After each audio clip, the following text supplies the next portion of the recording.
L'héroïne était en pleine diffusion en fait dans ces années 80. Pour te prouver à quel point c'est tabou, il y a certaines personnes, ils allaient dans des cimetières pour se shooter. Et il y a une personne qui est décédée, il a fait une OD dans le cimetière. Donc ma tante Sabia, elle a été retrouvée morte à la porte de la chapelle. Il y avait mon oncle Mida et mon père qui est mort juste derrière, mon oncle Jamel qui a fait un suicide à Oni. Ceux qui consommaient de l'héroïne dans les banlieues étaient complètement ignorés du dispositif de soins. Il y a des quartiers qui ont été fortement touchés, des familles entières qui sont disparues. Je ne vais pas te mentir, hein.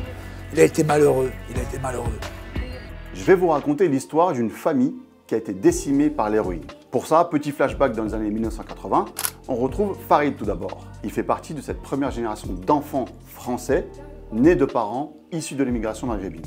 Sur les 10 enfants que vont avoir ses parents, 5 vont tomber dans l'héroïne, dont Farid. Et il est aujourd'hui le seul survivant. Et puis enfin, on retrouve Mehdi, qui est le fils de Mohamed, qui est aujourd'hui décédé. Tous les deux vont nous raconter cette catastrophe invisible qui a frappé cette génération. Mes grands-parents sont venus habiter ici à la construction au début des années 70 et on est resté habiter ici jusqu'à fin 98. Ce qu'il y avait de bien ici, c'est que c'était une bonne cité ici. Schtroumpf noir, Filiboule. Tu vois, il y avait un peu de tout, des Portugais, des Renois, des Rebeux. Mais hélas, t'as vu, ce fléau, il est tombé et ça... L'héroïne était en pleine diffusion en fait dans ces années 80. Il y a des quartiers qui ont été fortement touchés. Je pense que d'abord dans les milieux populaires, la déglingue n'est pas la même. Pour les gens qui sont dans une double culture, la consommation de drogue, ça permet de se changer. Et il y avait ceux qui voulaient se changer enfin, être adoptés par la société dominante. Moi, je suis un ancien dépendant. Je suis une personne qui a commencé très très tard. J'ai commencé à 23 ans. J'ai rencontré une fille sur Paris. Et c'était le genre de meuf, t'as vu un peu la jet set, t'as vu? C'était des meufs qui allaient au bain-douche, c'était une personne qui fumait. Elle, c'était que le cannabis. C'était moi qui leur ramenais des trucs. J'ai commencé à fumer, tout doucement. Je me suis fait niquer bêtement. Voilà. Jusqu'à tomber dans l'héroïne. Mon père, il fumait déjà du cannabis. Et son pote, il lui dit, j'ai un truc frère, ça va te démonter. Et il a sorti un paquet d'héroïne et voilà comment il tombe dedans. Premier rail d'héros. 15-16 ans, il avait déjà commencé la cam et c'était parti en avant Guingamp.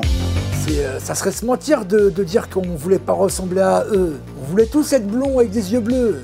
T'as vu les têtes qu'on avait? On avait des cheveux, tu faisais des trous avec dans les murs tellement qu'ils étaient durs. C'est méchant ce que je dis, mais en même temps, t'as vu? Tu fais une bagarre avec quelqu'un, t'es obligé de le mettre KO. T'as vu? Alors que le français, c'est bon, calmez-vous, tout va bien se passer.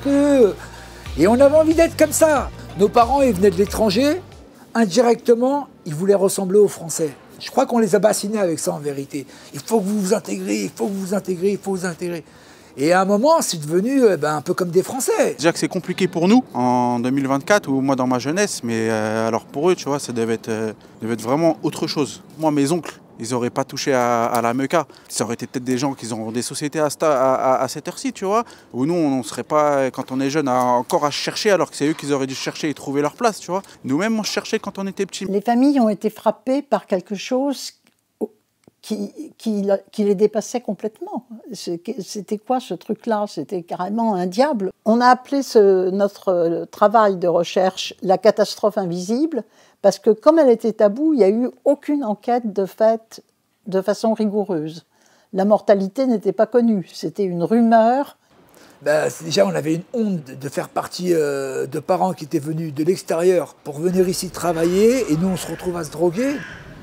Pour te prouver à quel point c'est tabou, il y a certaines personnes, ils allaient dans des cimetières pour se shooter. Tu te rends compte? Et il y a une personne qui est décédée, il a fait une OD dans le cimetière. On l'a retrouvé avec une pompe ici. Notre famille, nous, il y en a 5 qui sont morts. Donc ma tante Sabia, elle a été retrouvée morte à la porte de la chapelle. Il y avait mon oncle Mida et mon père qui est mort juste derrière, mon oncle Jamel qui a fait un suicide à Oni. T'as une famille qui a 10 enfants. T'as au moins, si chacun fait un enfant des enfants, t'as au moins 20 petits-enfants. Chez nous, c'est pas le cas et on n'est pas les seuls, tu vois. Au mieux que ça soit comme ça, et la génération, elle est comme ça.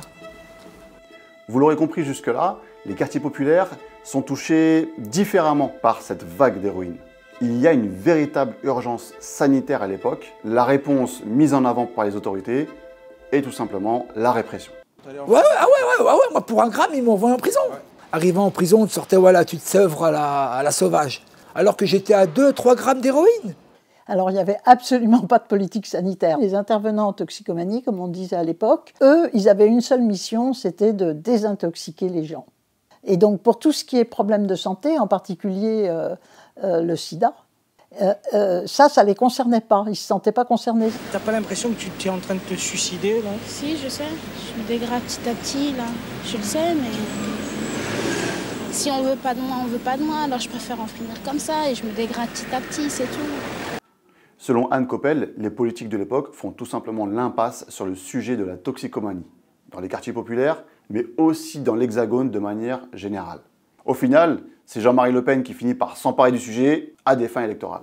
La drogue, elle, c'est la préoccupation et l'angoisse secrète de toutes les familles françaises. Et il y avait déjà des campagnes du Front National, voilà, qui dénonçaient toxicomanes égale migrants égale délinquants.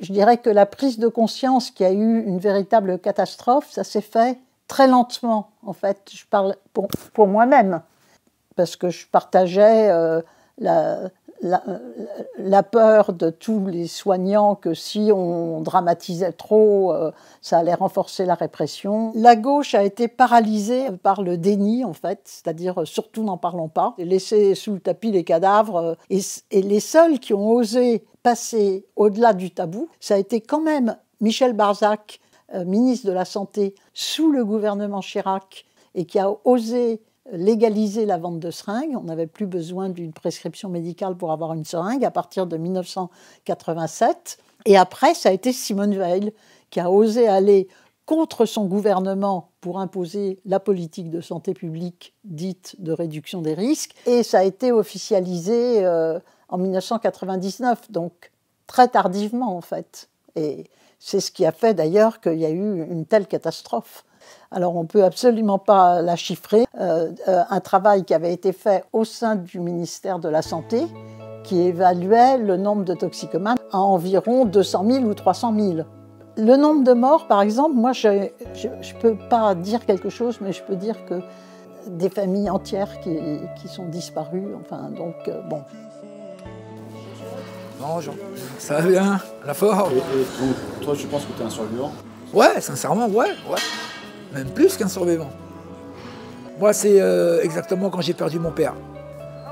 Je vais pas te mentir, hein. Il a été malheureux.